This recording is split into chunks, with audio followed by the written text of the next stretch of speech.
गुणादकलातीतः तस्मै श्रीगुरवे नमः। ज्ञानशक्तिसमारूढः तत्त्वमाला विभूषितः भुक्तिमुक्तिप्रदाता च तस्मै श्रीगुरवे नमः।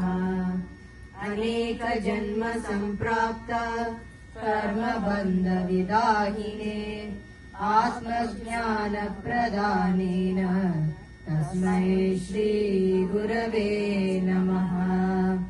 शोषणं भवसिन्धोश्च ज्ञापनं सारसम्पदः गुरोपादोदकं सम्यक् तस्मै श्रीगुरवे नमः।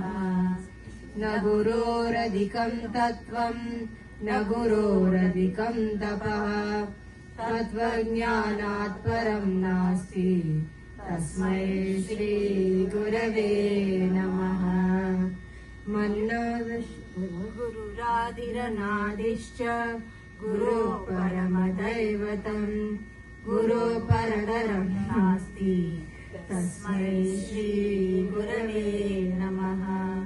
मन्नाथः श्रीजगन्नाथः मद्गुरुः श्रीजगद्गुरुः मदात्मा सर्वभूतात्मा तस्मै श्रीगुरवे नमः।